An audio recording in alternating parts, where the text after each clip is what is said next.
Hello, ಎಲ್ಲರಿಗೂ ನಮಸ್ಕಾರ. ಎಲ್ಲರೂ ಹೇಗಿದ್ದೀರಾ? ಎಲ್ಲ ಚೆನ್ನಾಗಿದ್ದೀರಾ ಅಂತ ಭಾವಿಸ್ತೀನಿ. ಇವತ್ತೊಂದು ಒಂದೊಳ್ಳೆ ರೆಸಿಪಿ ಮಾಡ್ತಾಯಿದ್ದೀನಿ. ಏನಪ್ಪ ಅಂತಂದರೆ, ತುಂಬ ಜನ ಹೆಂಗಸ್ರುಗಳಿಗೆ ಮನೆಯಲ್ಲಿರೋರು, ಕಿಚನಲ್ಲಿರೋರಿಗೆ ತುಂಬ ದಿನ ಅದು ಯೋಚನೆ ಬಂದಿರುತ್ತೆ. ಅದು ಏನು ಅಂತಂದರೆ, ಹೆಂಗಪ್ಪ ಇದು ವೇಸ್ಟ್ ಮಾಡೋದು, ಅಯ್ಯೋ ಇಷ್ಟೊಂದು ಬಿಸಾಕಬೇಕಾ, ಅಯ್ಯೋ ಇಷ್ಟೊಂದು ವೇಸ್ಟ್ ಆಗುತ್ತಾ ಅಂತ ಅನ್ನೋರಿಗೊಂದು ಒಳ್ಳೆ ಟಿಪ್ಸ್ ತೊಗೊಂಡು ಇವತ್ತು ನೋಡಿ. ಟಿಪ್ಸ್ ಅಂದೇನು ಗೊತ್ತಾ, ಎಲ್ಲರ ಮನೇಲೂ ಅನ್ನ ಮಿಕ್ಕಿತ್ತಾ ಟೆನ್ಷನ್ ತೊಗೋಬೇಡಿ. ಇಷ್ಟೊಂದು ವೇಸ್ಟ್ ಆಗುತ್ತಲ್ವಾ, ಬಿಸಾಕಬೇಕಾ ಯೋಚನೆ ಮಾಡಬೇಡಿ. ಅದಕ್ಕೊಂದು ಒಳ್ಳೆ ಪರಿಹಾರ ಅಂತ ಹೇಳ್ತೀನಿ. ಏನಂತ ನೋಡಿ, ನಮ್ಮನೇಲಿ ಸ್ವಲ್ಪ ಅನ್ನ ಇತ್ತು. ಅನ್ನ ಅಂದ ಮೇಲೆ ತುಂಬ ಅನ್ನ ಮಿಕ್ಕಿತ್ತು ನೋಡಿ. ಫ್ರೆಶ್ ಅನ್ನ ಇದು ಮಿಕ್ಕಿತ್ತು. ಇದಕ್ಕೆ ನಾನೊಂದು ಒಳ್ಳೆ ರೆಸಿಪಿ ಮಾಡ್ತಾಯಿದ್ದೀನಿ. ಚಿಂತಿಸ್ಬೇಡಿ, ಟೆನ್ಷನ್ ತೊಗೋಬೇಡಿ. ಅನ್ನ ಮಿಕ್ಕಿದ್ರೆ ನಾನೊಂದು ಒಳ್ಳೆ ನಿಮಗೊಂದು ಪರಿಹಾರ ಹೇಳ್ತೀನಿ. ಏನು ಗೊತ್ತಾ, ನೀವು ನೋಡಿರ್ಬೋದು, ನಾನು ಹಲವಾರು ಅಕ್ಕಿ ರೊಟ್ಟಿಗಳು ಹಾಕಿದ್ದೀನಿ. ಹಲವಾರು ಅಕ್ಕಿ ರೊಟ್ಟಿ ಮಾಡ್ತೀನಿ ನಾನು. ನಮ್ಮ ಅಮ್ಮನ ತುಮಕೂರು ಸೈಡ್ ಒಂಥರ ಅಕ್ಕಿ ರೊಟ್ಟಿ, ನಮ್ಮ ಅತ್ತೆ ಮನೆ ಕಡೆ ಒಂಥರ ಅಕ್ಕಿ ರೊಟ್ಟಿ. ನನಗೆ ಸುಮಾರು ಅಕ್ಕಿ ರೊಟ್ಟಿ ಬರುತ್ತಿಲ್ಲ ಅಂತ ಹೇಳಲ್ಲ. ಅದರಲ್ಲೊಂದು ಇದೊಂದು ಮಲೆನಾಡು ಸೈಡು ಉಬ್ಬಿದ ಅಕ್ಕಿ ರೊಟ್ಟಿ. ಏನು ಗೊತ್ತಾ, ಬರ್ದಿಲ್ದವ್ರು ಕೂಡ ಆರಾಮಾಗಿ ರೊಟ್ಟಿ ಮಾಡ್ಬೋದು, ಅಷ್ಟು ಟೇಸ್ಟ್ ಇರುತ್ತೆ. ನೀವು ಸ್ಟೋರ್ ಮಾಡಿ ಇಟ್ಕೊಂಡು 1 ವೀಕು 10 ಡೇಸ್ ಗಂಟ ಫ್ರಿಜ್ಜಲ್ಲಿ ಇಟ್ಕೊಂಡು ನಮ್ಗೆ ಯಾವಾಗ ಬೇಕು ಆವಾಗ ನೀವು ಬಿಸಿ ಮಾಡಿಬಿಟ್ಟು ಚಟ್ನಿ ಮಾಡ್ಕೊತಿದ್ರೆ ತುಂಬಾ ಚೆನ್ನಾಗಿರುತ್ತೆ. ನೋಡಿ ಎಷ್ಟು ಚೆನ್ನಾಗಿರುತ್ತೆ. ಎಲ್ಬೋಲ್ಡ್ ಕೂಡ ಮಾಡ್ಬೋದು, ಅಷ್ಟು ಚೆನ್ನಾಗಿರುತ್ತೆ ಅಕ್ಕಿ ರೊಟ್ಟಿದು. ಬನ್ನಿ ಒಂದು ಒಳ್ಳೆ ರೆಸಿಪಿ ತೋರಿಸ್ತೀನಿ. ಮಿಕ್ಸಿ ಜಾರ್ ತೊಗೊಂಡಿದ್ದೀನಿ ನಾನು. ಇದಕ್ಕೆ ನಾನು ಒಂದು 4 ಹಸಿಮೆಣ್ಸಿನ್ಕಾಯಿ ಹಾಕ್ತೀನಿ, ಸ್ವಲ್ಪ ಖಾರ ಇರಲಿ ಅಂತ. ಫಸ್ಟ್ ಚಟ್ನಿ ಮಾಡ್ಕೊಳ್ಳೋಣ. 4 ಹಸಿಮೆಣ್ಸಿನ್ಕಾಯಿ, ಒಂದು 3 ಬೆಳ್ಳುಳ್ಳಿ ಹಾಕ್ಕೊತೀನಿ, ಸ್ವಲ್ಪ ಕೊತ್ತಂಬರಿ, ಚಿಕ್ಕದಾಗಿ ಕಟ್ ಮಾಡಿರೋಂಥ ಒಂದು ಅರ್ಧ ಚಿಪ್ಪು ತೆಂಗಿನಕಾಯಿ. ಇದ್ರ ಜೊತೆಗೆ ನಾನು ಸ್ವಲ್ಪ ಕಡಲೆ ಹಾಕ್ಕೊತೀನಿ. ಕಡಲೆ ಹಾಕಿದ್ರೆ ಟೇಸ್ಟ್ ಇರುತ್ತೆ ಅಂತ ನೋಡಿ. ಒಂದು 50 ಗ್ರಾಮ್ ಅಷ್ಟು ಕಡಲೆ ಹಾಕ್ಕೊತೀನಿ. ಇಷ್ಟೇ ಸಿಂಪಲ್ ಚಟ್ನಿ. ನಾವು ಸಿಂಪಲಾಗಿ ಮಾಡಿದ್ರೆ ಟೇಸ್ಟ್ ಇರುತ್ತೆ. ನಾವು ಅದು ಇದೆಲ್ಲ ಹಾಕಿರೋದು ಕುಲ್ಗೆಟ್ಟೋಗಿರುತ್ತೆ. ರುಚಿಗೆ ತಕ್ಕಷ್ಟು ಉಪ್ಪು. ನಾನು ಇನ್ನೊಂದು ಏನು ಗೊತ್ತಾ, ಎಲ್ಲದಕ್ಕೂ ಹುಣ್ಸೆಹಣ್ಣು ಹಾಕ್ತೀನಿ ನಾನು. ಆದರೆ ಚಟ್ನಿಗೆ ಮಾತ್ರ ನಾನು ಹುಣ್ಸೆಹಣ್ಣು ಹಾಕಲ್ಲ, ನನಗೆ ಇಷ್ಟ ಆಗಲ್ಲ. ಇಷ್ಟೇ. ಇದು ನಾವು ಸ್ವಲ್ಪ ತರಿ ರುಬ್ಕೊಂಬರೋಣ.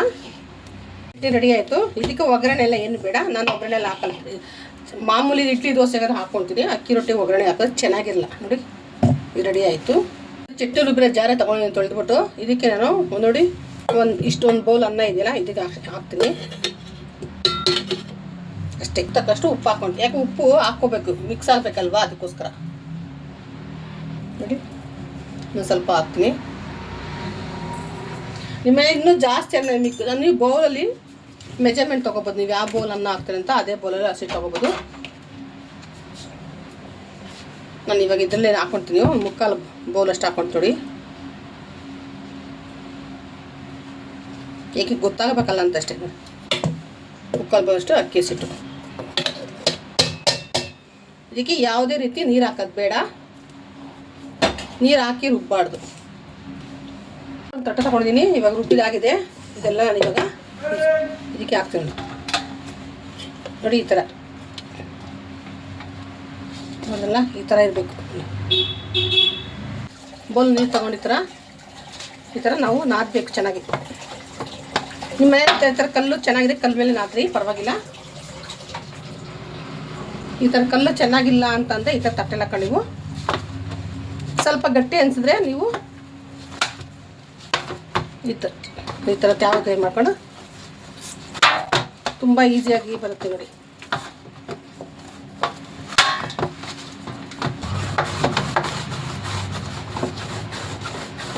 ಅಷ್ಟೇ ನೋಡಿ, ಕೈ ಕೂಡ ಉಂಟಲ್ಲ ನೋಡಿ. ಇವಾಗ ನೀವು ನಿಮ್ಗೆ ಎಷ್ಟೆಷ್ಟಾಗಲ್ಲ ರೊಟ್ಟಿ ಬೇಕಾ ತೊಗೊಂಡು ನೀಟಾಗೆ ಈ ಥರ ಒಳ್ಳೆ ಉಂಡೆ ಕಟ್ತೀವಿ ನೋಡಿ. ಇಷ್ಟು ಉಂಡೆ ಆಗಿದೆ ನೋಡಿ ನೀಟಾಗೆ. ನಾನು ಇವಾಗ ಇದಕ್ಕೆ ಏನು ಮಾಡ್ತೀನಿ ಅಂದರೆ, ಸ್ವಲ್ಪ ಹಸಿಟ್ಟು ಹಾಕೊಂಡು ನಾನು ತೋರಿಸ್ತೀನಿ ನಿಮಗೆ ನೋಡಿ. ಸ್ವಲ್ಪ ಹಿಟ್ಟು ಹಾಕ್ಕೊಂಡು ಈ ಥರ ನೀಟಾಗಿ ಲಟ್ಸೋಣ.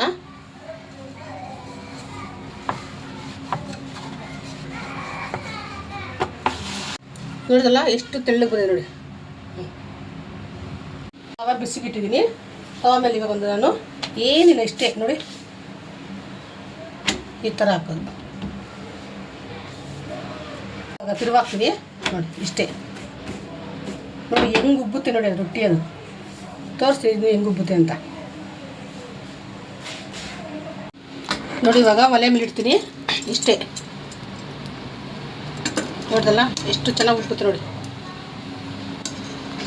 ಈ ಥರ ಹಸಿದು ಏನು ಪರವಾಗಿಲ್ಲ. ಈ ಥರ ನೋಡಿದ್ರಲ್ಲ ಅಕ್ಕಿ ರೊಟ್ಟಿ ನೋಡಿ ಎಷ್ಟು ಚೆನ್ನಾಗಿದೆ ಅಂತ ನೋಡಿ.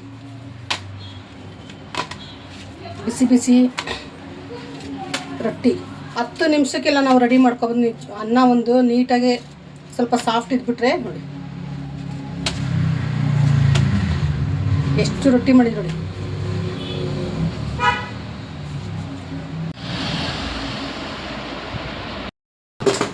ನೋಡ್ತಾರಲ್ಲ ಎಷ್ಟು ಚೆನ್ನಾಗಿ ಬರುತ್ತೆ ಅಂದರೆ ಮಾಡಿದ್ರೆ ಕೂಡ ಮಾಡ್ಬೋದು. ಒಂದು ಅಕ್ಕಿ ರೊಟ್ಟಿ ಅಷ್ಟು ಚೆನ್ನಾಗಿದೆ ನೋಡಿ. ನಿಮ್ಮ ಮನೆಗೆ ಸ್ವಲ್ಪ ಅನ್ನ ಮಿಕ್ಕಿದೆಯಾ ಅಷ್ಟೇ ಸಾಕು, ಅದರಲ್ಲೇ ಒಂದು 6 ರೊಟ್ಟಿ ಆಗುತ್ತೆ.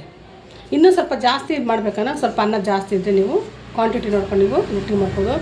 ಬ್ರೇಕ್ಫಾಸ್ಟ್ಗೆ ಮತ್ತು ಲಂಚು ಡಿನ್ನರ್ ಎಲ್ಲ ತಿನ್ಬೋದು. ಇದರಲ್ಲಿ ಚಿಕನ್ ಸಾರು, ಮಟನ್ ಸಾರು, ಚಟ್ನಿ, ಟೊಮೊಟೊ ಚಟ್ನಿ ಏನಿಲ್ಲ ತುಪ್ಪ ಹಾಕೊಂಡು ತಿನ್ಬೋದು ಆರಾಮಾಗಿ. ತುಂಬಾ ಚೆನ್ನಾಗಿದೆ. ಇದು ಮಲೆನಾಡು ಸೈಡ್ ಅಂತಾರಲ್ಲ, ಮಲೆನಾಡಲ್ಲಿ ಏನು ತಿನ್ನಲ್ಲ, ಎಲ್ಲ ನಮ್ಮ ಕನ್ನಡದವ್ರು ಕೂಡ ಇಲ್ಲ, ನಮ್ಮ ಬ್ಯಾಂಗ್ಳೂರು ಕೂಡ ಎಲ್ಲ ಮಾಡ್ತಿರ್ತಾರೆ.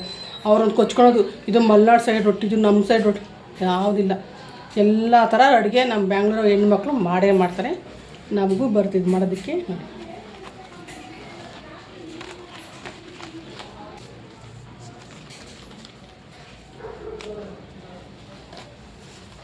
ಬೆಳಗ್ಗೆ ಹೊತ್ತು ನಮ್ಗೆ ಟೈಮ್ ಇಲ್ಲ, ಮಕ್ಕಳಿಗೆ ಟಿಫನ್ ಕಟ್ಟಬೇಕಂದ್ರೆ ಅರ್ಧ ಗಂಟೆ ಎಲ್ಲ ನಾಷ್ಟ ಮಾಡ್ಬೋದು.